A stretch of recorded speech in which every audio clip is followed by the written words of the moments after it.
ओम नमो भगवते वासुदेवाय।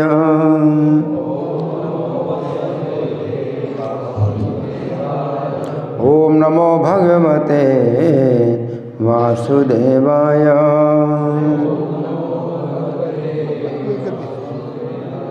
ओम नमो भगवते वासुदेवाय।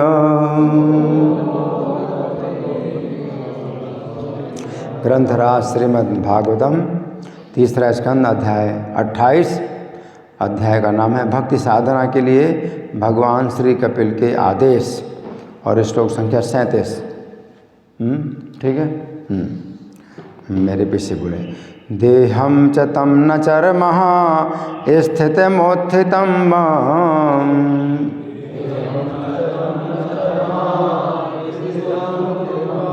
सिंधो विपश्यति यतोऽध्यगमत्स्वरूपम्। देवादुपेतमथ दैववशादपेतम्।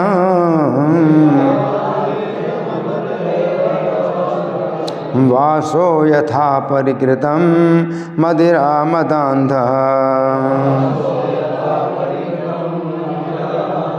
देहं च तं न चरमः स्थितमोत्थितं मां, सिन्धो विपश्यति यतोऽध्यगमत्स्वरूपम्।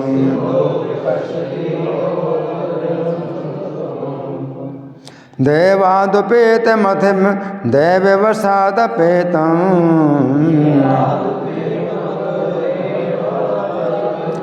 वासो यथा परिकृतं मदिरामदान्धः। देहं च तं न चरमः स्थितमोत्थितं मां,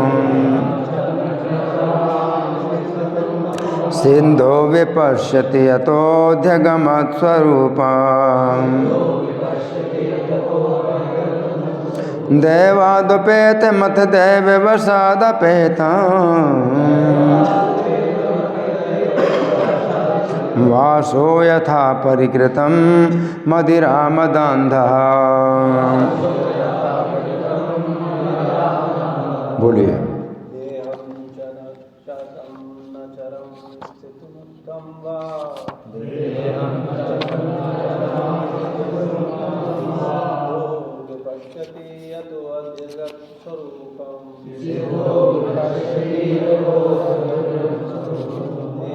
देवादुपेतमथ दैववशादपेतम्।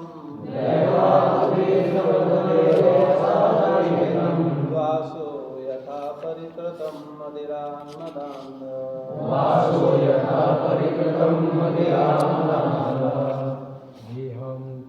देहं च तं न चरमा स्थितमुत्थितं वा,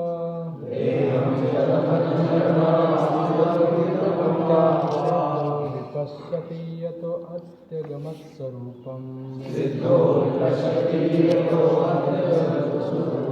देवादुपेतमथ दैववशादपेतम्। वासो यथा परिकृतं मदिरामदान्धः।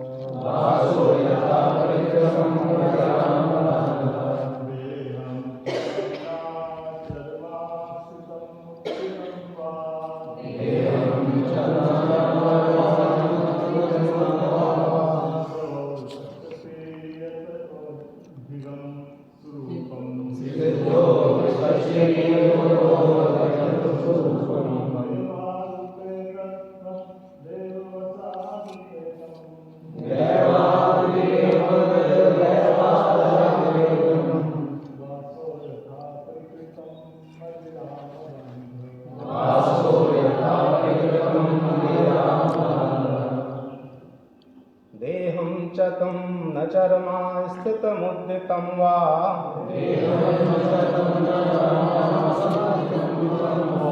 सिद्धो विपश्यति यतो अद्यगं सत्स्वरूपकं स्वरूपम्। दैवादुपेतमत दैववशादुपेतम् वासो यथा परिकृतं मदिरादिमदादम्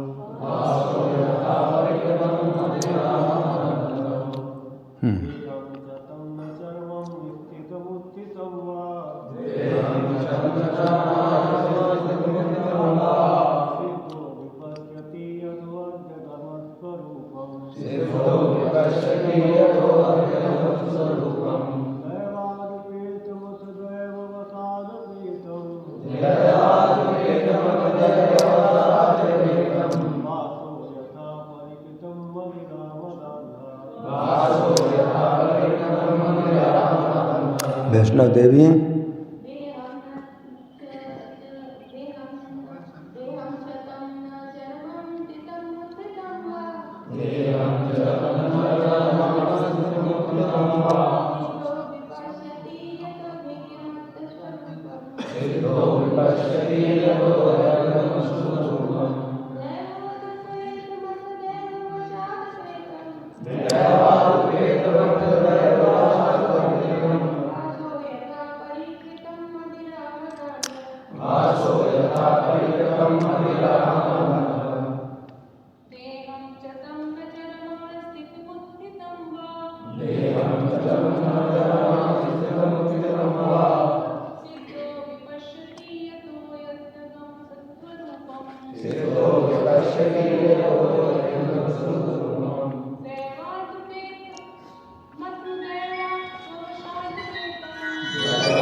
शब्दार्थ बोलिए। देहम भौतिक शरीर, च तथा, तम वह, न नहीं, चरमः अंतिम, स्थितम आसीन, उत्थितम उठा हुआ, वा अथवा, सिद्धः सिद्ध जीव, विपश्यति सोच सकता है, यतः क्योंकि, अध्यगमत प्राप्त कर चुका है, स्वरूपम अपनी वास्तविक पहचान, दैवात भाग्य के अनुसार, उपेतम पहुँचा हुआ, अथ और भी, दैववशात भाग्य के अनुसार, अपेतम गया हुआ, वासः वस्त्र, यथा जिस प्रकार, परिकृतम पहने हुए, मदिरा मद, अंधा शराब पीने से अंधा हुआ। अनुवाद मेरे पीछे बोलिए। अपना वास्तविक स्वरूप प्राप्त कर लेने के कारण पूर्णतया सिद्ध जीव को इसका कोई बोध नहीं होता है कि यह भौतिक देह किस प्रकार हिलडुल रही है या काम कर रही है। जिस प्रकार नशा किया हुआ व्यक्ति यह नहीं समझ पाता कि वह अपने शरीर में वस्त्र धारण किया है अथवा नहीं। तो इस श्लोक को समझेंगे, तात्पर्य पढ़ने से पहले इस श्लोक को समझेंगे। इस श्लोक कौन बोल रहे हैं? इस श्लोक कौन बोल रहे हैं?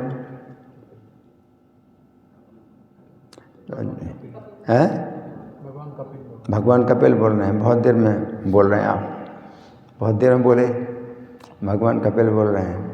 भगवान कपिल बहुत दिनों से बोल रहे हैं, बहुत दिनों से बोल रहे हैं, आप नहीं बोल रहे हैं।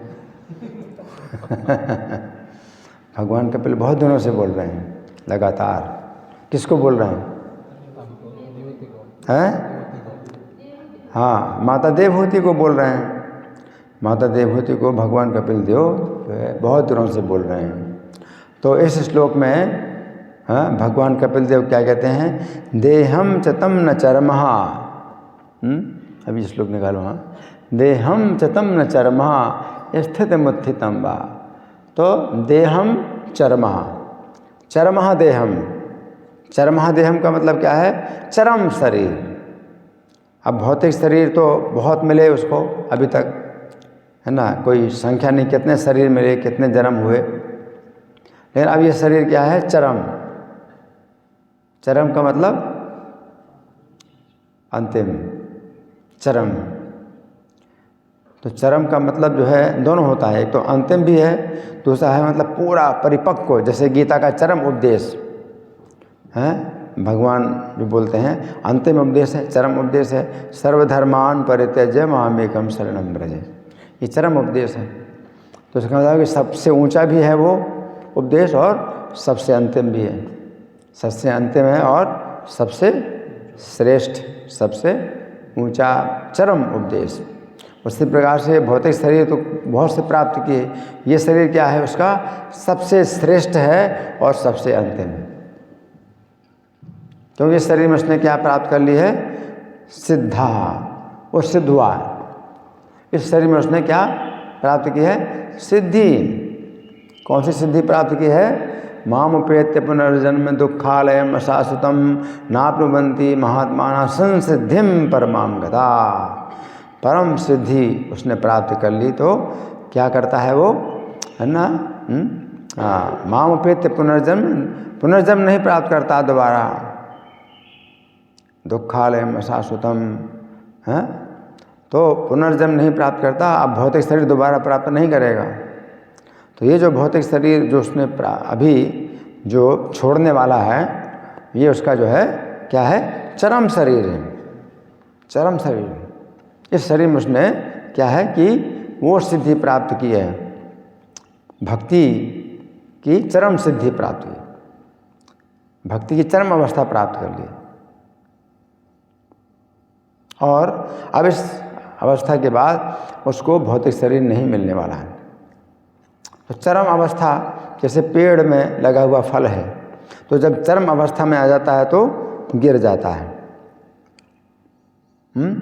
पेड़ में लगा हुआ फल पकता रहता है, पकता रहता है, पकता रहता है, और जब पूरी तरह से पक जाता है तो क्या होता है, गिर जाता है ना। अब दोबारा पेड़ में नहीं आएगा। अभी तक पेड़ में लगा रहा, तो कई दिनों से लगा रहा, जैसे आम है ना, छोटा सा उसमें आम का फल लगा, जरा सा अमिया बोलते हैं, फिर वो बढ़ती बढ़ती और वो इतनी बड़ी, इतनी बड़ी, इतनी बड़ी, इतनी बड़ी, फिर इतना बड़ा आम हो गया, और अब जो है एकदम पक गया। अब क्या होगा, नीचे गिरेगा, फिर दोबारा पेड़ में नहीं आएगा। लेकिन पेड़ से बहुत दिनों तक वो जो है लगा रहा था पेड़ में। उसी प्रकार से कई जन्मों में जो है भक्ति की जब चरम अवस्था आ गई, तो वो चरम शरीर प्राप्त हुआ उसको।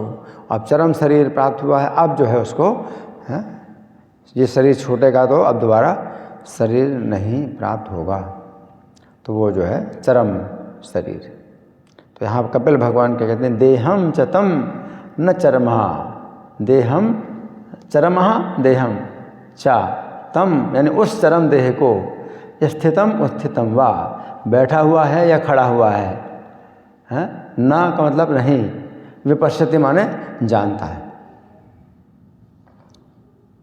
उस चरम शरीर को जो है वो जानता ही नहीं है कि चरम शरीर बैठा है या खड़ा है, क्योंकि उसका आध्यात्मिक शरीर विकसित हो गया है। आध्यात्मिक शरीर विकसित हो गया उसका। आध्यात्मिक शरीर अभी हमारा विकसित नहीं हुआ है, तो कितना छोटा है आध्यात्मिक शरीर, बालाग्र शतभाग से श्रद्धा कल्पित सचा जीवा सूक्ष्म स्वरूपोयम सचानंत्याय कल्पते। बाल के नोक के 10,000वें हिस्से के बराबर वो इतना छोटा शरीर है आध्यात्मिक शरीर। तो जब हम भगवान के धाम से गिरते हैं, तो चूँकि भगवान की सेवा का त्याग हो गया, तो जो आध्यात्मिक शरीर है वो भगवान की सेवा के ही लिए था। वो आध्यात्मिक शरीर एक प्रकार से नहीं रहता है, क्योंकि इतना छोटा हो जाता है, उसको कहते हैं श्रिंकिंग, सिकुड़ गया। कितना छोटा हो गया? बाल की नोक के 10,000वें हिस्से के बराबर हो गया आध्यात्मिक शरीर, है ना। अब ये भौतिक शरीर जो हमको प्राप्त हुआ है, तो ये जो है अब माया को भोगने के लिए, माया की सेवा करने के लिए प्राप्त हुआ है ना। कृष्ण भूलिया जई, कृष्ण भूलिया जीव, भोग वांछा करे, निकटस्था माया तारे, झपटिया धरे। तो कृष्ण को भूल करके जीव भोग वांछा करता है, तो निकट में स्थित माया जो है उसको झपट के धर लेती है, तो उसका आध्यात्मिक शरीर विलीन हो जाता है। कितना छोटा हो जाता है? बाल की नोक के 10,000वें हिस्से के बराबर हो जाता है। और ये भोग वांछा के लिए ये भौतिक शरीर प्राप्त हुआ है, भोगों के लिए। और जब भोगों का त्याग करके जीव भक्ति की साधना करता है, करता रहता है, और चरम अवस्था आ जाती है प्रेम की, कृष्ण प्रेम की चरम अवस्था आ जाती है, तो आध्यात्मिक शरीर भी विकसित होते होते हैं पूरा विकसित हो जाता है आध्यात्मिक शरीर। और आध्यात्मिक शरीर उसका विकसित हो गया है, तो अपनी पहचान वो आध्यात्मिक शरीर में कर रहा है, भौतिक शरीर में नहीं कर रहा। भौतिक शरीर में अपनी पहचान नहीं कर रहा है ना, तो भौतिक शरीर में पहचान भी नहीं कर रहा है, और भौतिक शरीर को वो जानता भी नहीं है।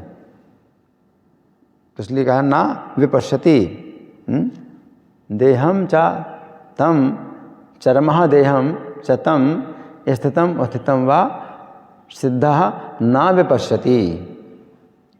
तो ये भौतिक शरीर जो है अब वो देखता ही नहीं है कि खड़ा है या बैठा है, अपने आध्यात्मिक शरीर में अपनी पहचान कर रहा है, और आध्यात्मिक शरीर के अनुसार जो है कार्य भी कर रहा है। भगवान के साथ उसकी जो संबंध है, तो उसमें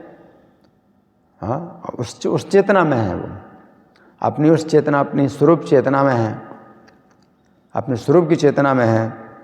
तो भौतिक चेतना अब उसकी समाप्त हो गई। तो भौतिक शरीर अब जो है वो बैठा है या खड़ा है, ना विपश्यति, देखता है नहीं है वो, सिद्धा, क्योंकि वो सिद्ध हो गया, है ना, सिद्ध हो गया। दैवाद उपेतम अथ दैव वशाद अपेतम। दैवात माने अब तो भगवान की इच्छा से उपेतम वो शरीर बना रहे, या दैव वशाद अपेतम, या देव के अनुसार शरीर छूट गया है, तो वो भी नहीं, वो देखता है। अब तो शरीर जो है देव के अधीन है, अब उसका जो भौतिक शरीर देव के अधीन है, भगवान के अधीन है, भगवान की इच्छा के अनुसार उसका शरीर जो है अब अपेतम माने चला गया, या उपेतम या बना रहे। अब उसका शरीर कब तक जो है बना रहेगा? जय श्री श्री राधा विपिन, क्या नाम है, राधा रमण बिहारी की जय हो।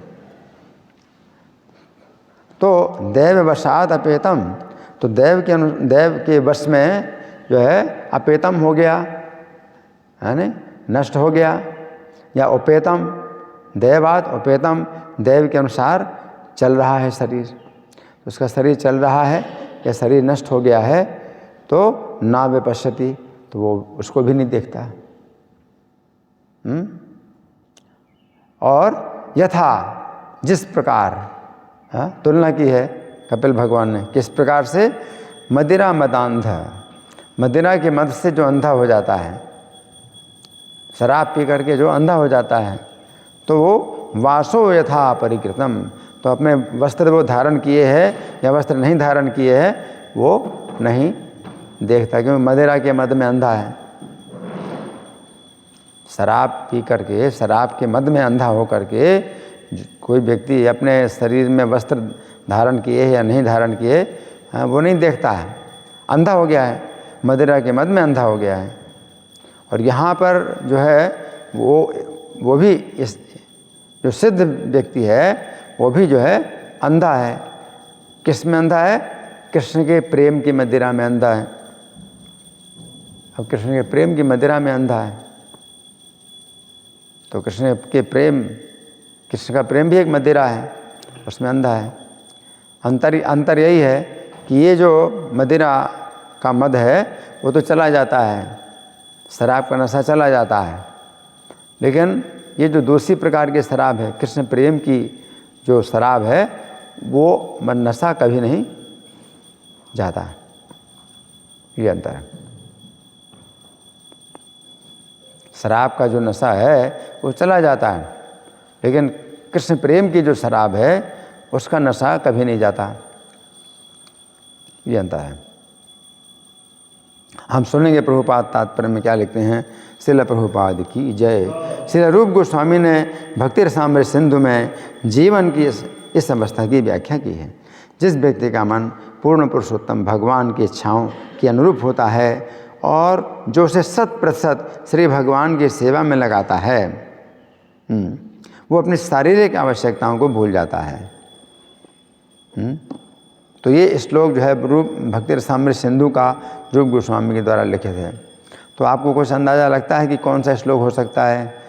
कई श्लोक भक्ति रसामृत सिंधु के हैं जो बड़े प्रसिद्ध हैं, काफ़ी उनका प्रयोग किया जाता है। तो कौन सा श्लोक? अन्याभिलाषिता शून्यम, है ना? नहीं, यहाँ तो ये बताया है कि परमेश्वर पूर्ण पुरुषोत्तम भगवान की इच्छाओं के अनुरूप जिसका मन हो गया, जिसका मन पूर्ण पुरुषोत्तम भगवान की इच्छाओं के अनुरूप हो गया। ईहा यस्य हरेर्दास्ये कर्मणा मनसा गिरा। ईहा का मतलब है जिसकी ईहा इच्छा है, हरि के दास कर्मणा मनसा गिरा, तो शरीर से, मन से, वाणी से जिसकी इच्छा जो है भगवान की सेवा में हमेशा रहती है, फिर क्या है उसका? अगली पंक्ति क्या है? ईहा यस्य हरेर्दास्ये कर्मणा मनसा गिरा। और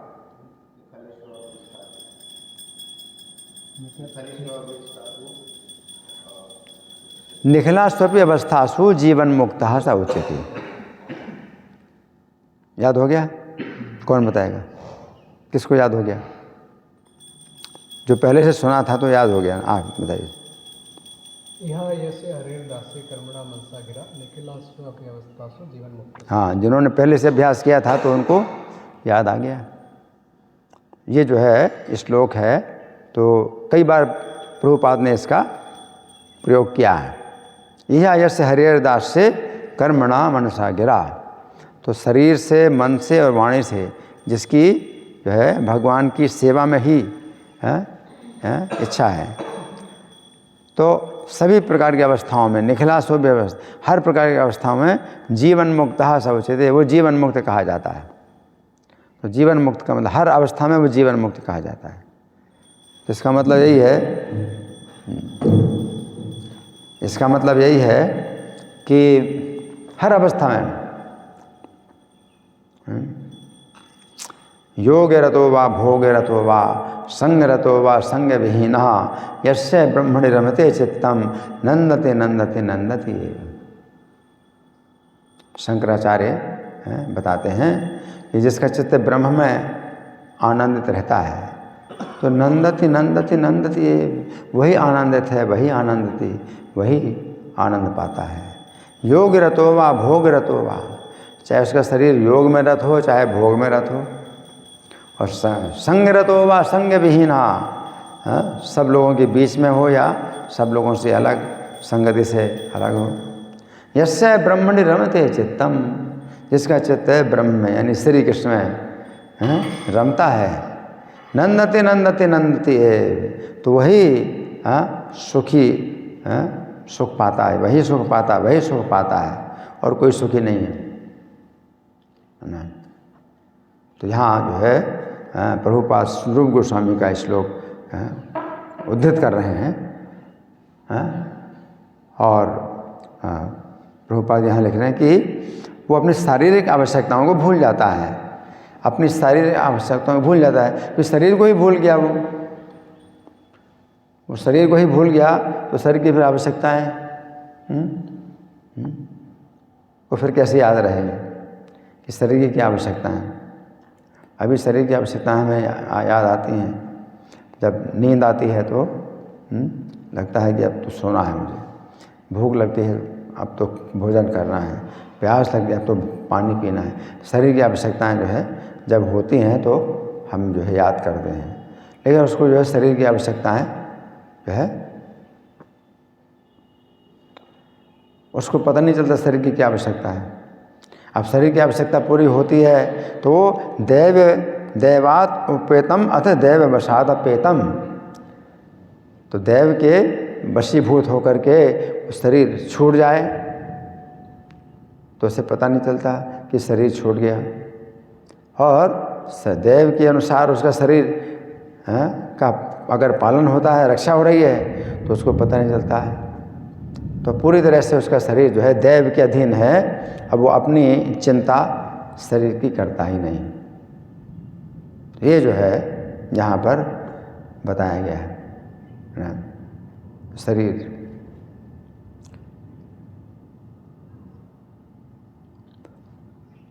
तो अभी हमें शरीर की चिंता करनी पड़ती है क्योंकि आध्यात्मिक शरीर हमारा विकसित नहीं हुआ है, आध्यात्मिक शरीर हमारा विकसित नहीं हुआ है।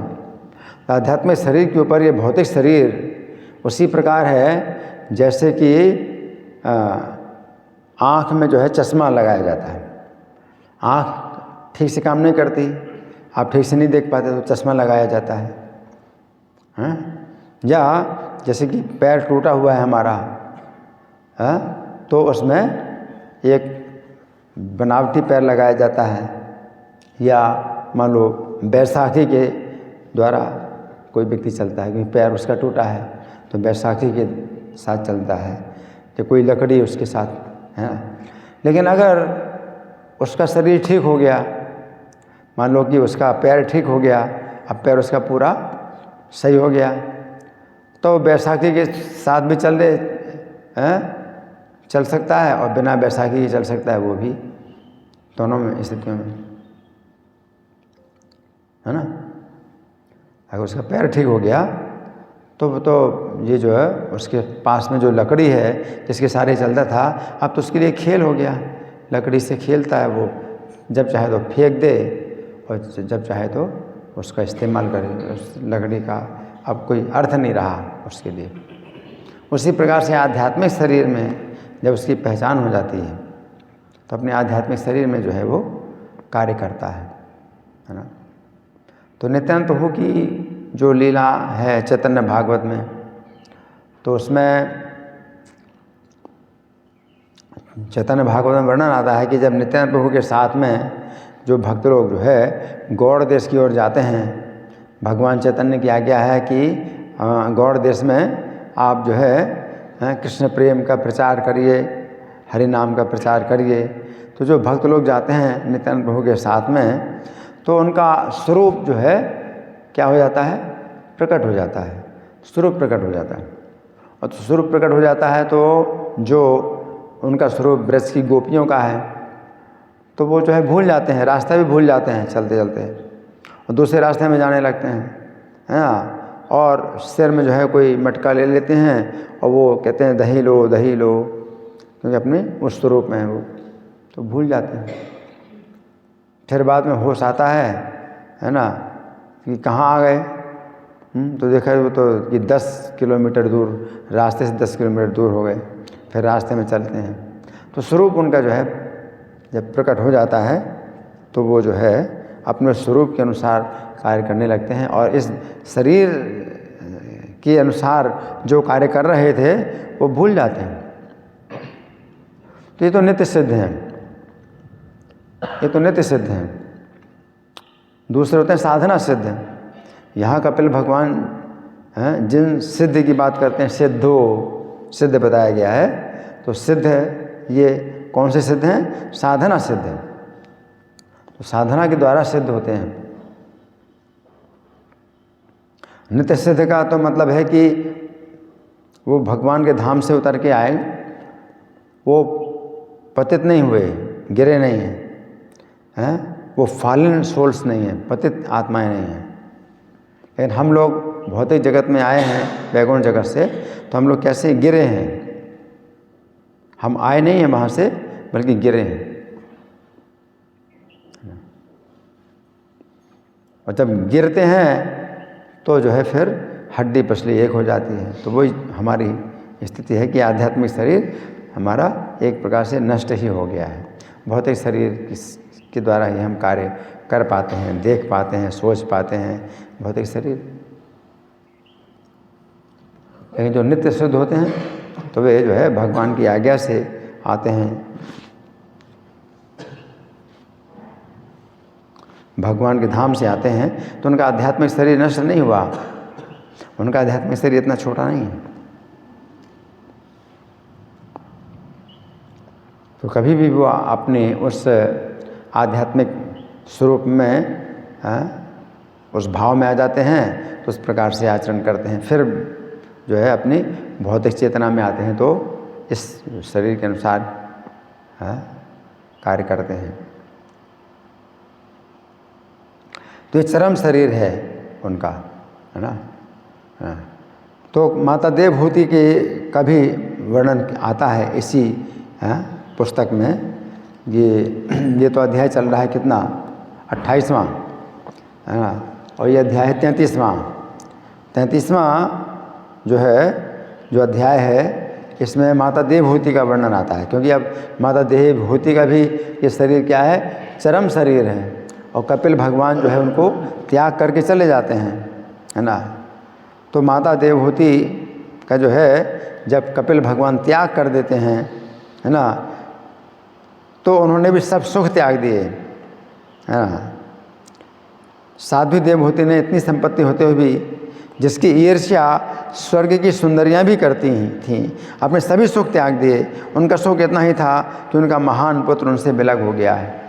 तो पुत्र के वियोग में माता देवहूति का जो है आध्यात्मिक जो पवित्रीकरण इतना हो गया कि जितने भी भौतिक जो कामनाएं, वासनाएं, वो जल गईं।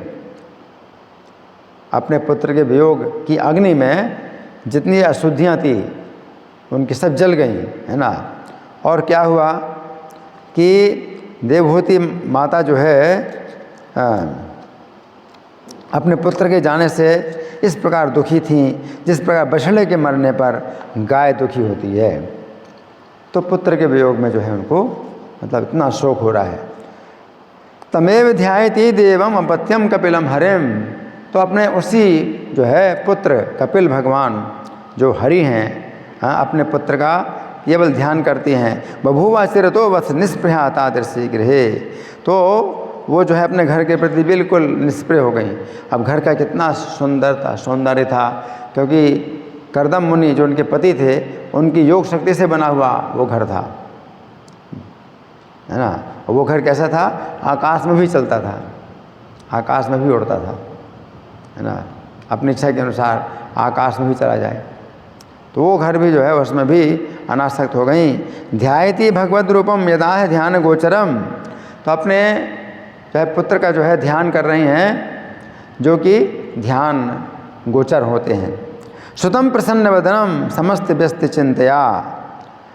तो वो जो है अपने प्रसन्न मुख वाले पुत्र का जो है ध्यान करती हैं। तो क्या हुआ, समस्त व्यस्त चिंतया, है ना, निरंतर ध्यान कर रहे हैं, विस्तार पूर्वक सुना है। भक्ति प्रवाह योगेन वैराग्येण बलीयसा। भक्ति के प्रवाह है, तीव्र प्रवाह से और बलवान वैराग्य के द्वारा युक्तानुष्ठान जाते न ज्ञाने न ब्रह्म हेतुना। तो वो जो है भौतिक प्रकृति के गुणों से जो है मुक्त हो गई, भौतिक प्रकृति के गुणों से मुक्त हो गई। उनका हृदय शुद्ध हो गया। अपने पुत्र के वियोग में जो अग्नि से जलने के कारण हृदय शुद्ध हो गया। हृदय में आग है, अपने पुत्र के वियोग की आग है। तो यह सोना आग में जलता है तो और चमक जाता है, चमक उठता है। तो हृदय सोना की तरह है और उसमें भगवान के वियोग की जब आग लगेगी तो हृदय क्या हो जाएगा? शुद्ध हो गया। तो हृदय उनका शुद्ध हो गया। विशुद्धेन तदात्मानम आत्मना विश्वतो मुखम, तो अपने और शुद्ध विषय, शुद्ध हृदय के द्वारा जो है वो परम सत्य का साक्षात्कार करने लगी और अपने पुत्र के ध्यान में पूर्णतः निमग्न हो गई और भौतिक प्रकृति के गुणों से उत्पन्न सभी दुर्भावनाएं समाप्त हो गई। भौतिक प्रकृति के गुणों से बिल्कुल मुक्त हो गई। भौतिक प्रकृति का जो दोष था वो पूरा चला गया। ये सोने का जितना भी दोष है वो चला जाता है, जल जाता है आग में जब सोने को जलाया जाता है। तो इसी प्रकार से निब्रह्मण निवस्थित मतिर भगवत आत्म संश्रये निवृत्त जीवापत्तित्वात् क्षीण क्लेशाप्ति निर्मिति ही। इस प्रकार उनके सभी क्लेश मिट गए, उन्हें दिव्य आनंद प्राप्त हुआ। नित्यारूढ़ समाधित्वात् परावृत्य गुण भ्रमा न सस्मार तदात्मानम स्वप्न दृष्टि में बोधिता। तो क्या हुआ? नित्य समाधि में स्थित होने के कारण और भौतिक प्रकृति के गुणों से मुक्त होने के कारण भौतिक शरीर को भूल गई। वही बात आ गई ना माता देवहूति की। जैसे यहाँ पर भगवान कहते हैं कि अपने शरीर को भूल जाता है वो, है ना। तो माता देवहूति भी इसी प्रकार से हो गई। ये भौतिक शरीर को वैसे ही भूल गई जिस प्रकार व्यक्ति स्वप्न में आए हुए अपने शरीर को भूल जाता है। अब आप रात में जब सोते हैं तो हमेशा सपने आते हैं, लेकिन आप भूल जाते हैं सपने में। कोई कोई सपना याद रहता है, नहीं तो ज़्यादा से ज़्यादा भूल जाते हैं। और सपने हमेशा जब आप सोते हैं तो पहले सपने की स्थिति में आते हैं, फिर निद्रा की स्थिति में आते हैं। और जब निद्रा जब आपकी टूटती है तो स्वप्न की अवस्था में आते हैं, फिर जागृत अवस्था में आते हैं। तो जागृत अवस्था से सुप्त अवस्था के बीच में स्वप्न की अवस्था होगी ही हमेशा। और स्वप्न अवस्था से जागृत अवस्था में आने के लिए भी स्वप्न अवस्था बीच में आएगी। आप भूल जाते हैं, कुछ भी याद नहीं रहता, लेकिन सपना। तो माता देवहूति जो है स्वप्न में आए हुए अपने विविध अपने शरीर को भूल गई, स्वप्न के शरीर को भूल गई, है ना। ये है तद्देह परतः पोषो कृषिस चाध्य संभवात। अब माता शरीर का जो माता देवहूति का शरीर था वो परतः पोषो अन्यों के द्वारा पाला जा रहा था। अन्यों के द्वारा, क्योंकि बहुत सेवक थे उनके घर में, बहुत सेवक थे। सेवक कहाँ से आए? कर्दम मुनि तो जो है बिल्कुल विरक्त थे। उन्होंने अपनी योग शक्ति से घर बनाया था और योग शक्ति से सेवक भी थे उस घर में। कर्दम मुनि चले गए माता देवहूति छोड़ करके, तो सेवक फिर भी उस घर में थे और कपिल भगवान थे और माता देवहूति। अब कपिल भगवान भी चले गए तो भी घर बना रहा और सेवक लोग भी बने रहे, सेवक और सेविकाएं। तो माता देवहूति का जो शरीर है वो उसका पोषण किया जा रहा था सेवकों के द्वारा, अन्यों के द्वारा। तद्देह परतः पोषो अपकृषस चाभ्य संभवात। जबकि दुबला नहीं हुआ माता देवहूति का शरीर अभी दुर्बल नहीं हुआ, लेकिन वो तो अपने शरीर को भूल गई। माता अपने शरीर को भूल गई, लेकिन उनके शरीर का जो है पोषण फिर भी अन्यों के द्वारा हो रहा था। बभौ मलय रवच्छन्ना सधूम एवं पावकहा। तो शरीर जो है उनका इस प्रकार से तेजस्वी लग रहा था जैसे सधूम एवं पावकहा, जैसे धुएं से घिरी हुई अग्नि हो। सधूम एवं पावक मतलब शरीर जो है उसका देखभाल नहीं करती हैं, है ना, माता देवहूति, है ना। तो जो है ऐसा लग रहा है जैसे कि धुएं से घिरी हुई आग हो। तो धुएं से घिरी आग होती है तो उतना चमक नहीं होती आग में, है ना। उसी प्रकार से माता देवहूति अपने शरीर की देखभाल करती नहीं, तो शरीर मैला हो जाता है काफ़ी, है ना। लेकिन शरीर में जो तेज है, उनके शरीर में तेज है वो अग्नि की तरह है। और शरीर में जो उनका मैला हो जाता है शरीर, तो वो जो है धुएं की तरह लग रहा है। तो धुआं भी और आग भी है, इस प्रकार से। स्वांगम तपो योगमयम मुक्त के समगतांबरम दैव गुप्तम न बुबधे वासुदेव प्रविष्टि। तो माता देवहूति जो है अब कैसे हो गई हैं? मुक्त के समगतांबरम, है ना। तो उनका जो है वस्त्र भी नहीं रहते शरीर में और बाल भी बिखरे हैं, लेकिन वो जो है नहीं जानती। ना बुबधे वासुदेव प्रविष्टि थी, भगवान में उनकी बुद्धि प्रविष्ट हो गई है तो अपने शरीर को जानती है नहीं, शरीर में वस्त्र भी नहीं है या बाल बिखरे हुए हैं तो वे नहीं जानती हैं। दैवगुप्तम का मतलब है दैव के द्वारा ही रक्षित हो रही हैं। तो इसमें भी आया है ना, क्या आया है? दैवात उपेतम, दैवगुप्तम। आज के श्लोक में दैवात उपेतम और दैव वशात अपेतम। दैव के वश में शरीर छूट जाए या दैव के द्वारा शरीर का पालन होता है। तो यहाँ पर माता देवहूति का शरीर कैसा है? दैवगुप्तम, है ना। तो भगवान के द्वारा ही पालन हो रहा है। एवं सा कपिलोक्तेन मार्गेणा चिरतः पर परम आत्मानं ब्रह्म निर्वाणम भगवंतम अवापह। तो वो जो है फिर भगवान को उन्होंने प्राप्त कर लिया, भौतिक बंधन से मुक्त हो गई, बिना कठिनाई के श्री भगवान को उन्होंने प्राप्त कर लिया, है ना। तो ये माता देवहूति का भी जो है शरीर है ना। उनका जो शरीर है तस्यास्तद योग विधुतम आर्त्यम मर्त्यम अभूत सरेत स्रोतसाम प्रबरा सौम्य सिद्धिदा सिद्ध सेविता। माता देवहूति का शरीर जो है पवित्र नदी बन गया। माता देवहूति का शरीर पवित्र नदी बन गया और वो जो है नदी क्या है? सिद्धिदा, सिद्धि प्रदान करने वाली नदी। सिद्ध सेविता, सिद्ध लोग उसका सेवन करते हैं। इतनी पवित्र नदी है माता देवहूति का शरीर। ये सिद्ध लोग जो है उसका सेवन करते हैं, इसलिए सिद्धि सेविता, सिद्ध सेविता उस नदी का नाम है। और सिद्धिदा, सिद्धि प्रदान करने वाली, यानी अपना स्वरूप प्रदान करने वाली वो नदी, है ना। तो ये जो है माता देवहूति का भी इसी प्रकार से हाल हुआ। तो यहाँ पर ये बताया जाता है कि सिद्ध, कि वो जो है सिद्ध हो जाता है। तो सिद्ध कोई व्यक्ति अगर होता है भगवान की भक्ति के द्वारा, तो इसमें कोई ज़रूरत नहीं है कि कुछ अलग से आपको प्रयास करना होगा कि हमारा सिद्ध देह कैसा है। ये कृष्ण प्रेम जो है, कृष्ण प्रेम में हमारा स्वरूप क्या है, तो इसको कोई ज़रूरत नहीं है कि आप अपने आप प्रयास करेंगे कि कृष्ण प्रेम में हमारा स्वरूप क्या है। तो कई लोग ऐसे सोचते हैं नहीं, हम कृष्ण प्रेम में हमारा स्वरूप क्या है, तो हम तो जो है गोपी बनना चाहते हैं, तो गोपी भाव की नकल करते हैं कि भाई हम गोपी हैं, है ना। तो इस तरह से नहीं होता है। अपने चुनाव करने से नहीं होता।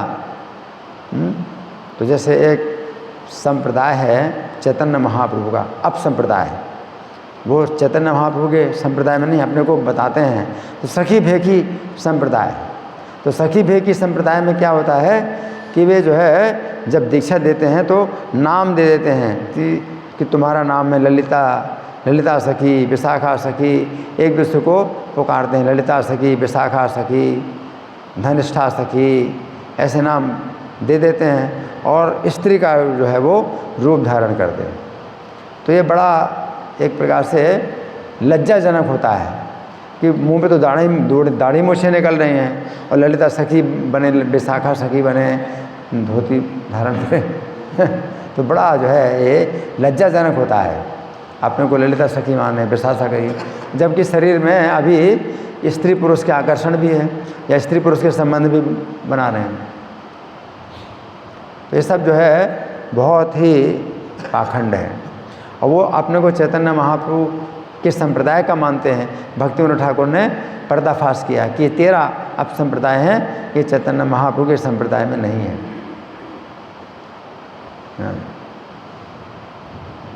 तो नकल करने से नहीं होता। इसमें क्या है कि कोई मतलब ऐसी जो है विधि नहीं है कि आप अपने स्वरूप को जान लेंगे। या कोई आपको बताएगा आपका स्वरूप क्या है। कोई ज़रूरत नहीं है कि कोई बताए आपको या आप जानें। वो जो है शुद्धिकरण जब होता है तो अपने आप उदय होगा, प्रकट होगा। नित्य सिद्ध कृष्ण प्रेम साध्य कबू नोए, श्रवण आदि शुद्ध चित्ते करे उदय। जो कृष्ण प्रेम में नित्य सिद्ध है तो आपको आप थोपने की जरूरत नहीं कि आप क्या हैं। वो आपका कृष्ण प्रेम नित्य सिद्ध है, यानी पहले से आपका जो सिद्ध देह है वो आपका विकसित हो रहा है, भक्ति की विधि के द्वारा विकसित हो रहा है, आपको पता नहीं चलता है ना। लेकिन जब पूर्ण विकसित हो जाएगा सिद्ध देह है तो आप उस अपने स्वरूप में आ जाएंगे, तो आपको पता चल जाएगा। तो तब तक आपको कोई ज़रूरत नहीं है कि कोई आपको बताए या आप जानने की कोशिश करें। कृष्ण प्रेम नित्य सिद्ध है, आपका कोई ना कोई स्वरूप है भगवान की लीला में, है ना। साध्य कबू ना है, इसमें जो है कोई अपने ऊपर से जो है कुछ आपको थोपने की जरूरत नहीं कि आप ये हैं आप वो हैं। श्रवण आदि शुद्ध चित्ते कराए उदय, आप श्रवण करते रहेंगे। और श्रवण आदि, आदि का मतलब है कीर्तनम, विष्णु स्मरणम, पाद सेवनम, अर्चनम, वंदनम, दास्यम, तो ये सब विधियां हैं भक्ति की। तो इन्हीं विधियों में हमेशा लगे रहोगे तो चित्त शुद्ध होगा तो उदय हो जाएगा, कृष्ण प्रेम उदय हो जाएगा। तो कृष्ण प्रेम का उदय होता है, इसमें कुछ ऐसे नहीं है कि नहीं। अभी इस्कॉन में भी जो है मतलब इस तरह के गलत जो विचार हैं वो पनपने लगे हैं, क्योंकि कल जो है ना वृंदावन में बहुत इस तरह से चल रहा है सिद्ध प्रणाली, कि गुरु आपको सिद्ध प्रणाली देंगे हैं, तो आपको जो है बताएंगे आपका स्वरूप क्या है भगवान के साथ, तो आप है वो तब आपका भगवान के साथ संबंध बनेगा। तो बहुत मतलब अज्ञान है ना इस्कॉन में भी जो है ये आ रहा है। और मैं इसलिए आपको सचेत कर रहा हूँ कि उनकी बातें जो है बड़ी लच्छेदार होती हैं, तो जो है लगता है कि हाँ बहुत बढ़िया है। तो वो क्या कहेंगे, वो क्या कहेंगे, नहीं आपका संबंध भगवान के साथ पहले से है ही नहीं। अब देखो स्पष्ट बताया कि नित्य सिद्ध कृष्ण प्रेम, ये आपका संबंध भगवान के साथ पहले से है, आप भूले हुए हैं। अब वही जो है जागृत होगा, प्रेम जागृत होगा। लेकिन वो क्या कहते हैं, इस्कॉन में ही इस तरह के विचार आ गए कि नहीं कृष्ण के साथ आपके साथ आपका कोई संबंध नहीं है, और गुरु आपको जब सिद्ध प्रणाली देंगे तब आपको पता चलेगा कि आपका क्या संबंध है कृष्ण के साथ। लेकिन गुरु कुछ नहीं देते आपको, गुरु तो आपको भाई विधि देते हैं कि आप जो है 16 माला जप करोगे, जीवन भर 4 नियमों का पालन करोगे तो आप इस दिशा में आपका जो है उन्नति होगी, तो आपको स्वतः उदय होगा, कृष्ण प्रेम का उदय होगा। तो आपका संबंध पहले से भगवान के साथ है। हरि बोल।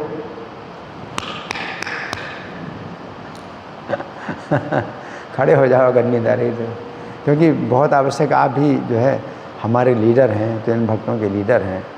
तो मैं क्या बता रहा था, कौन बताएगा, मैंने क्या बताया, कौन बताएगा, अभी मैं क्या बता रहा था, हाँ बताइए।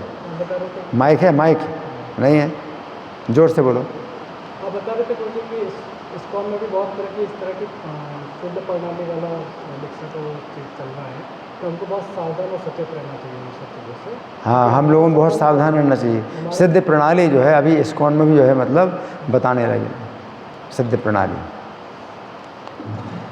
चैतन्य महाप्रभु ने तो नहीं बताई सिद्ध प्रणाली, हमारे जो है कोई भी जो है मतलब आचार्य हैं, सिद्ध प्रणाली किसी ने नहीं बताई। क्यों नहीं बताई सिद्ध प्रणाली? क्योंकि हमारा पहले से ही नित्य सिद्ध कृष्ण प्रेम नित्य सिद्ध है, तो सिद्ध प्रणाली की क्या आवश्यकता है। हमारा भगवान के साथ जो संबंध है, स्वरूप है, वो पहले से बना हुआ है ना। सिद्ध प्रणाली की कोई ज़रूरत नहीं है। हाँ, कैसे आएगा वो कृष्ण प्रेम, कैसे करेंगे? हाँ, श्रवण कीर्तन साधना से जो है हाँ वो उदय होगा, जागृत होगा, जागेगा कृष्ण प्रेम। तो यहाँ पर जो बताया गया कपिल भगवान जो बता रहे हैं, तो अपनी उस स्वरूप में वो आ जाता है। तो माता देवहूति भी जो है उनका स्वरूप क्या है, कपिल भगवान की माता, उनका जो है अपना माता का जो स्वरूप है वो प्रकट हो गया। और वो जो है कपिल भगवान के लोक में चलेंगी। एक वैकुंठ लोक है जहाँ कपिल भगवान ना निवास करते हैं, उनके लोक में और माता का उनको पद प्राप्त हो गया, कपिल भगवान की माता का पद प्राप्त हो गया। तो कोई भगवान की माता है, कोई भगवान के पिता हैं, कोई भगवान के सखा हैं, जिसका जो भी संबंध है तो वो जो है साध्य नहीं होता है कि बनाया जाएगा। हमें बनाने की जरूरत नहीं है। श्रवणादि शुद्ध चित्ते क्या होता है, चित्त को शुद्ध करो अपना श्रवण आदि से। और हमें क्या सोचना है, गोपी भरतु पद कमली और दास दासानुदासा, दास के दास हूँ मैं, और अपराध नहीं करना किसी से। चाहे कोई भी स्वरूप हो, लेकिन हम हैं तो दास ही हैं, दास भाव ही हर स्थिति में है। तो अपने को दास समझ करके सेवा करो, दास के दास बन करके सेवा करो। कोई ज़रूरत नहीं है कि हम जो है भगवान के पिता ही हैं, हम पिता बनना चाहते हैं। तो आपके चाहने से कि आपका तो अभी प्रकृति के गुणों के अनुसार चित्त दूषित है, तो आपकी जो इच्छा है वो भी दूषित ही होगी। हम गोपी बनना चाहते हैं, भाई कोई कहता है भी गोपी भाव बहुत ऊंचा है, तो हम गोपी बनना चाहते हैं, तो वो भी अपने रजोगुण के कारण है कि हम गोपी भाव बनना चाहते हैं।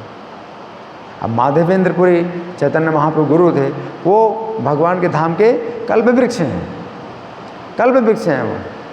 तो कल्प वृक्ष हैं वो भगवान के धाम में, तो कल्प वृक्ष की स्थिति भी जो है कितनी दिव्य होती है। वो यहाँ के वृक्ष नहीं है, ये जो वृक्ष हैं ये अचेत अवस्था में है, अचेत अवस्था में है वृक्ष। वहाँ के भगवान के धाम के वृक्ष भी अगर आप बन गए तो उनको भी सब दिखाई पड़ता है, सब सुनाई पड़ता है, और सब प्रकार के उनमें जो है दिव्य भाव होते हैं। तो ऐसा कुछ नहीं है। अब आप कहेंगे हम वहाँ के जो है पशु नहीं बनना चाहते, हम तो जो है मनुष्य बनना चाहते हैं।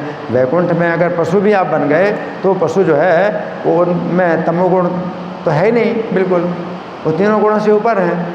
तो पशु भी बन जाए वहाँ के, है ना, कुत्ता भी बन जाए वहाँ के, तो ब्रह्मा शंकर के पद से बहुत ऊपर है। ऐसा कुछ नहीं है। वृक्ष है, लताएं, ये सब दिव्य अवस्था में है। तो हम नहीं जान सकते, इसलिए हम बनना नहीं चाहते। हम वहाँ के वृक्ष नहीं बनना चाहते। अरे वृक्ष यहाँ खड़ा खड़ा जो है सड़ रहा है, हम वृक्ष क्यों बने। तो हमारा चित्त जो है अभी इस भौतिक संसार के जो है अनुभव से दूषित है। वहाँ का अनुभव बिल्कुल अलग है। तो इसलिए हमें अपनी कल्पना नहीं करना चाहिए कि हम क्या बनना चाहते हैं, क्या नहीं बनना चाहते हैं।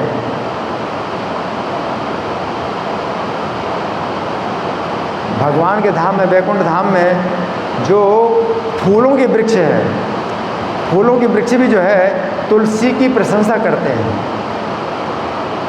कि हमारी इतनी तपस्या नहीं है जितनी तुलसी की तपस्या है। भगवान जो है तुलसी की माला ही धारण करते हैं। तो जो फूल हैं वो तुलसी की तपस्या की प्रशंसा करते हैं कि तुलसी की कितनी तपस्या है, कि भगवान तुलसी के जो है फूल तो होते ही नहीं, तुलसी की माला धारण करते हैं भगवान।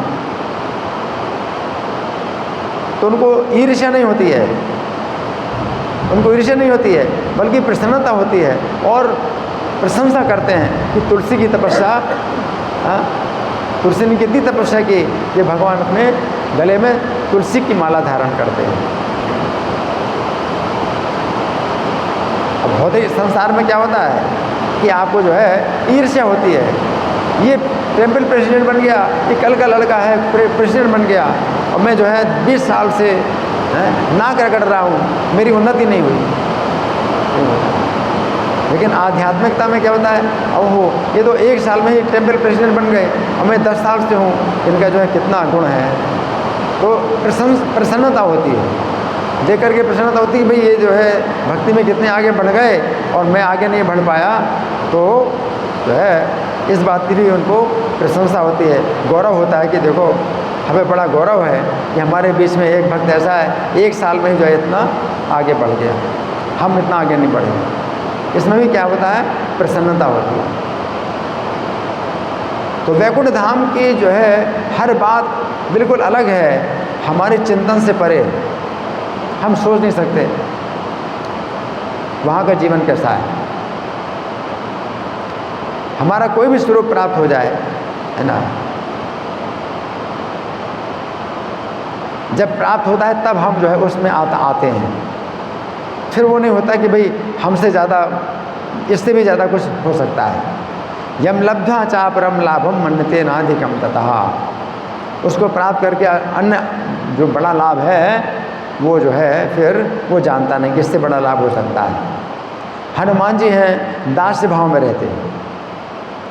हनुमान जी से नारद जी जब मिले तो चर्चा हुई पांडवों की कि पांडव लोग जो है भगवान के ज़्यादा निकट रहते हैं और भगवान जो है उनके जो है सेवक भी बन जाते हैं, उनके स्वामी भी बन जाते हैं और उनके मित्र भी बन जाते हैं, उनके जो है साथ उठते भी हैं और खाते पीते हैं, सोते भी हैं। तो नारद जी हनुमान जी से कहते हैं, है ना, तो हनुमान जी कहते हैं कि हाँ उनकी स्थिति बहुत ऊंची है। हनुमान जी उनकी स्थिति बहुत ऊंची है ना। लेकिन हनुमान जी क्या सोचते हैं कि मेरी स्थिति वो नहीं है, लेकिन अपनी स्थिति में जो है वो इतने संतुष्ट हैं कि मैं तो इतने भी योग्य नहीं था, लेकिन मैं फिर भी मैं उनका दास बन गया, ये मेरे लिए बहुत बड़ी बात है। हनुमान जी नहीं सोचते हैं कि मैं तो जो है उनके दास भाव में हूँ और पांडव लोग तो उनके सखा हैं और जो है उनके जो है मित्र भी हैं, उनके साथ में रहते हैं, उठते बैठते खाते पीते सोते हैं। तो वो मैं भी ऐसा बन जाऊँ। नहीं, हनुमान जी ऐसा नहीं सोचते कि मैं भी ऐसा बन जाऊँ, ऐसा नहीं सोचते। हनुमान जी सोचते हैं कि मैं तो उनके तरह नहीं हूँ, लेकिन मुझे जो भगवान की सेवा प्राप्त हुई तो मेरे लिए इतनी बड़ी है कि इससे बड़ा मैं सोच नहीं सकता कि मैं इसके भी लायक नहीं हूँ, ऐसा सोच। कुंती महारानी माता यशोदा के सौभाग्य की प्रशंसा करती हैं कि माता सौभाग्य जो है कृष्ण को बांध देती थी। कुंती महारानी कहती मैं तो ऐसा नहीं कर सकती, मैं तो उनकी बुआ हूँ, कृष्ण की बुआ हूँ, है ना। तो सौभाग्य, यशोदा के सौभाग्य की प्रशंसा करती हैं, लेकिन ये नहीं सोचती कि मैं यशोदा की तरह बनूँ। वो सोचती मेरा सौभाग्य इतना ही बहुत है जो मुझे ये भी नहीं मिलना था, मैं इतने भी योग्य नहीं हूँ कि इनकी बुआ बनी, कृष्ण की बुआ बनी।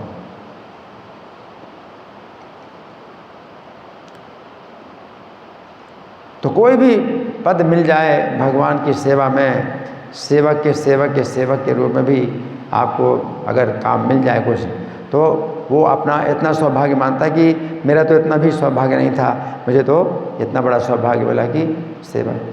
ये नहीं सोचता कि मेरे ऊपर ये क्यों है, मैं मान लो भगवान की सेवक के सेवक 4 बार हूँ, मेरे ऊपर ये क्यों है, मैं इनके ऊपर उठ जाऊँ, मैं इनको जो है नीचे गिरा दूँ, मैं ऊपर आ जाऊँ। ऐसा नहीं सोचते हैं, बल्कि ये सोचते हैं कि मैं इनकी सेवा में आ गया हूँ, ये भगवान की सेवा के सेवक हैं, इनकी सेवा में मैं अगर लग गया हूँ तो मेरे लिए ही बहुत बड़ा सौभाग्य है, मैं तो इतना भी योग्य नहीं हूँ, ऐसा सोचते हैं।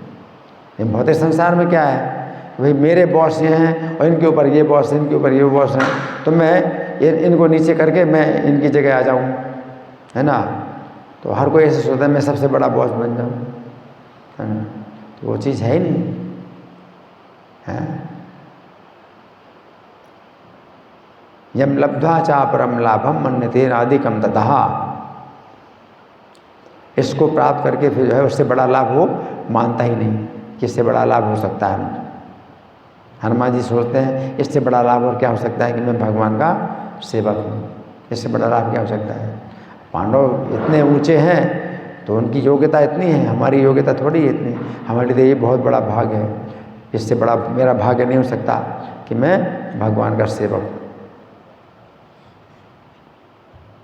यत्र चैवात्मनात्मानं पश्यन्नात्मनि तुष्यति, तो अपने द्वारा अपने को देखते हुए अपने में ही संतुष्ट रहता है।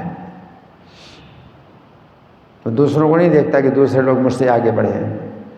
दूसरे लोग आगे बढ़े हुए हैं और बहुत आगे हैं, लेकिन मैं जितना लायक हूँ, जितना लायक नहीं उतना भी मुझे वो प्राप्त हुआ है। तो मेरा ये सौभाग्य कि मैं इस अवस्था स्थिति में हूँ, है ना। तब भृत्य भृत्य परिचारक भृत्य भृत्य भृत्य भृत्य माम स्मरण लोकनाथ, कि हे कृष्ण मुझको अपने सेवक के सेवक के सेवक के भी सेवा के रूप में आप स्मरण करो, है ना। ये भावना होनी चाहिए। फिर स्वरूप अगर अपना है तो भगवान के सेवक बन जाएंगे, सीधे भगवान के दास बन जाएंगे, या भगवान के जो है सखा बन जाएं, या भगवान की सखी बन जाएं, वो अलग बात है।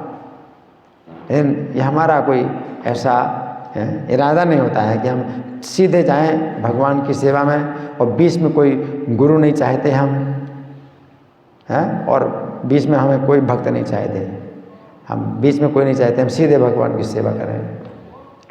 तो ये भावना जो है बहुत गलत है और भक्ति को नष्ट कर देती है। अभी हम जो है हमारे ऊपर गुरु भी हैं, हमारे ऊपर और भी भक्त हैं, और कई जो है अधिकारी हैं मेरे ऊपर, है ना। तो उसमें संतुष्ट रहो, उसी में ही आप रहो। सोचना ही नहीं कि भाई ये इनके बराबर में बना है, मैं इनसे नीचा हूँ, हमेशा नीचा रहूँगा। फिर जो भगवान स्वरूप में प्राप्त होगा तो आप भूल जाएंगे, आपको कुछ पता ही नहीं रहेगा, आप उस स्वरूप में आ जाते हैं।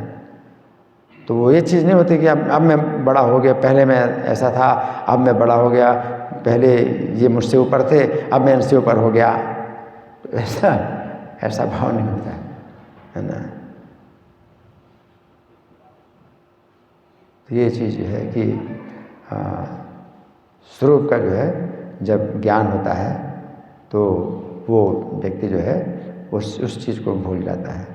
और अगर याद आए, अगर वो याद आए, मान लो वैकुंठ में अगर हम पहुंच जाएं और याद आए भी, है ना, तो बहुत सम्मान किया जाता है कि जो आप मुझसे बड़े थे, तो उस समय बहुत सम्मान किया जाता है ना। ठीक है ना, ठीक है। तो समय तो ज़्यादा हो गया, है ना।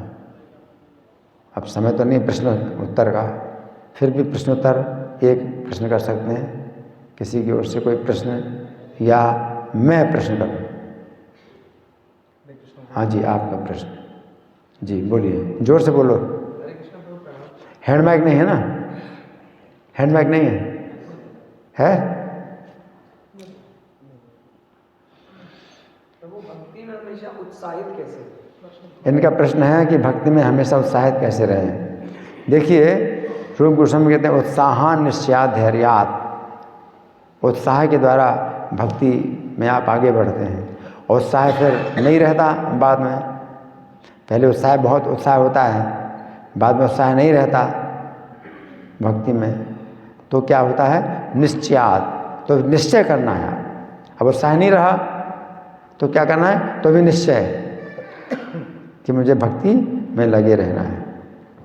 मैं आगे नहीं बढ़ पाया भक्ति में, लेकिन निश्चय जो है फिर भी बना के रखो कि करते रहना है।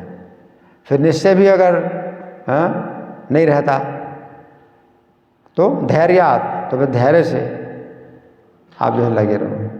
तो धैर्य की आवश्यकता है, उत्साह की आवश्यकता है, उत्साह नहीं रहता बाद में। तो निश्चय रखो, भक्ति का निश्चय बना के रखो। फिर निश्चय भी नहीं रहता तो धैर्य, तत्कर्म प्रवर्तनात्, वो जो कर्म है अपने भक्ति के, उनमें लगे रहना है ना। विशेष रूप से अपराधों से बचना है। नाम के जो 10 अपराध हैं इनसे बचना है।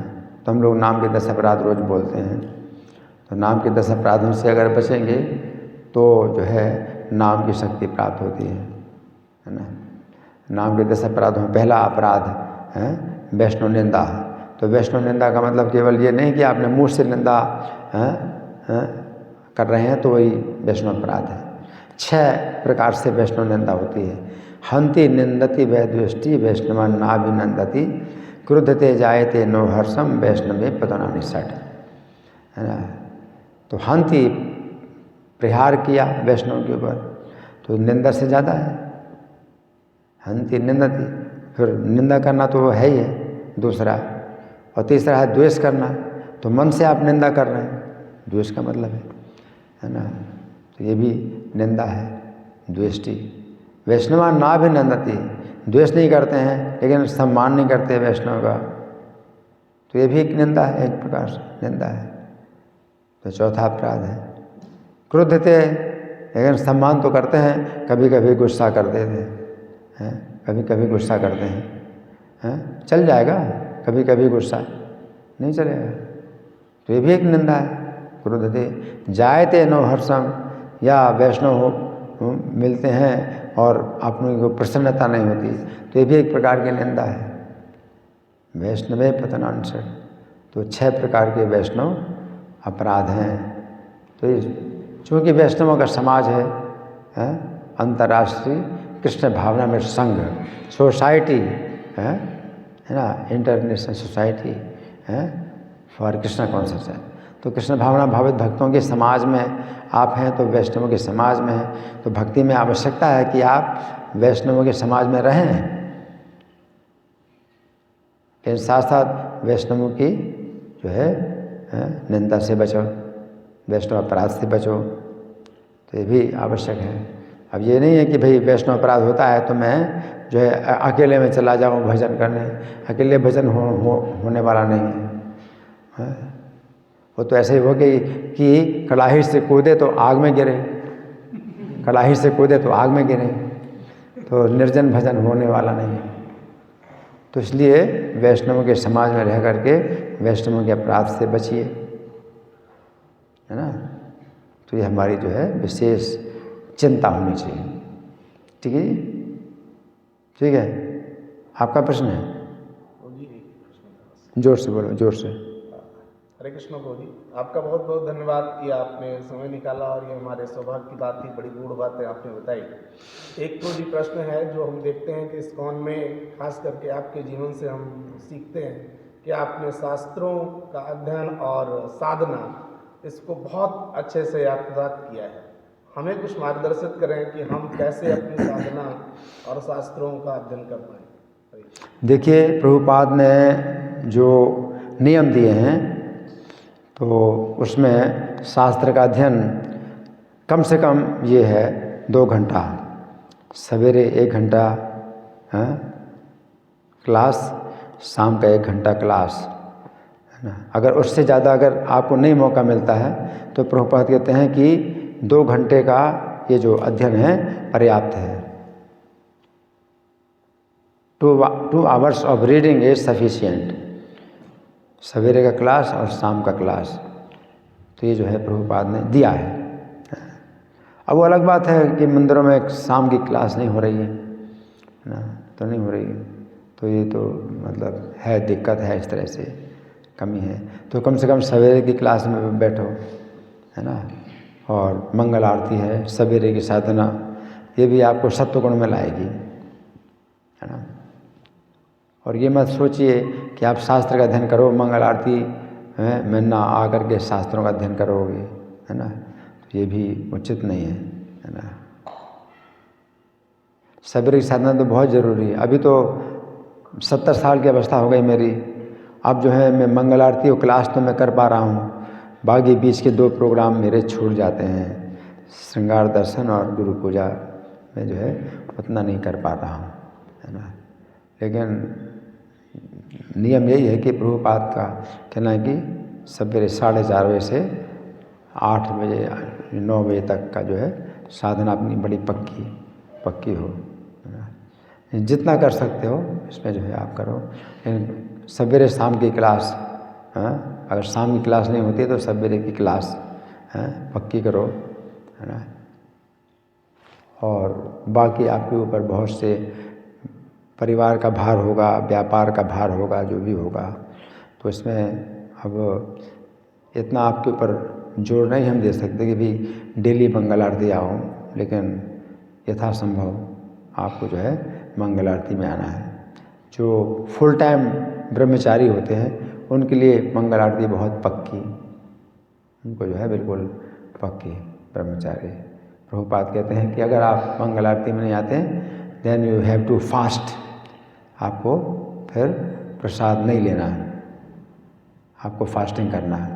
तो फुल टाइम ब्रह्मचारियों के लिए ये मंगल आरती का इतना आवश्यक नियम है। ठीक है जी। और कोई आपका प्रश्न? जी। हरे कृष्णा प्रभु जी। प्रभु जी, साधु संग करने से कई बार घबराहट और डर लगता है, ऐसा क्यों होता है? साधु संग से घबराहट अगर होती है, बात करने से भी डर लगता है। हाँ, बात करने से डर लगता है, तो ये भी अच्छा है कि हम अपराधों से डरते हैं कि भी हमसे कोई अपराध ना हो जाए, है ना। तो वो तरीका नहीं होता है कि कोई व्यक्ति जो है सब भक्तों के बीच में मान लो कोई सीनियर डिवोटी आए तो एकदम से पकड़ ले और आलिंगन कर ले, गले से लग जाए, तो ये नहीं है, ऐसा नहीं है। लेकिन हम थोड़ा दूरी बना के रखें, क्योंकि हम योग्य नहीं हैं कि हम उनसे बात कर सकते हैं, हमें उतना तरीका पता भी नहीं है। तो अपने जो निकट के भक्त हैं, जो अपने से ऊपर हैं, निकट के हैं, तो उनके साथ में आप रहो। तो ये तरीका यही होता है। जैसे वृक्ष की शाखा है तो जड़ से जो है जुड़ा हुआ तना होता है, ठीक है, और जड़ से ही सिंचन हो रहा है। तो जड़ से जो है तना जुड़ा हुआ है, तो जड़ से रस तने को मिलता है, और तने से शाखा में रस जाता है, तो शाखा तने से जुड़ी हुई है ना। तो हर कोई जड़ से तो नहीं जुड़ा है, तो आप जहाँ जुड़े हुए वहीं पर जुड़े रहो, है ना। अब कोई उप शाखा है, वो शाखा है वो अपनी उस शाखा से जुड़ी हुई है जो उससे बड़ी शाखा है ना। तो उसी से जुड़े रहेंगे आप, तो आपको जो है वो पूरा पोषण मिलेगा, है ना। तो सब जड़ से जुड़े हुए हैं, जड़ से ही आ रहा है रस, है ना। तो इसी प्रकार से जड़ चैतन्य महाप्रभु ही जड़ हैं, है ना, या प्रभुपाद को आप कह सकते हैं जड़ है। तो आप प्रभुपाद को मत जोड़िए, इस प्रभुपाद को मत छोड़िए, इस्कॉन को मत छोड़िए, जहाँ भी रहें इस प्रभुपाद को मत छोड़िए, इस्कॉन को मत छोड़िए, है ना। बाकी जो है आप कहीं जुड़ते हैं, कहीं नहीं जुड़ते हैं, किससे जुड़ते हैं, तो वो चीज़ें होती हैं। और हम तब तक जो है संबंध नहीं बना सकते किसी सीनियर डिवोटी से जब तक कि वो संबंध बने नहीं। जब तक बनता नहीं तो हम नहीं बना सकते, है ना। तो बनता है ऐसे कि जब आप संपर्क में आते हैं और फिर एक दूसरे से परिचित होते हैं, तो फैमिलियरिटी जब होती है ना, तो आप भी समझ जाते हैं कि हाँ इनकी कैसी भावना है, तो आप उनकी भावना का आदर करते हैं, वो आपकी भावना का आदर करते हैं, तो उस तरह से वो फैमिलियरिटी बनती है। तो वो जो है गलत नहीं है, आपको डर लगता है तो ठीक है ना। धन्यवाद। ग्रंथराज श्रीमद् भागवतम की जय, श्रील प्रभुपाद की जय। हरे कृष्ण।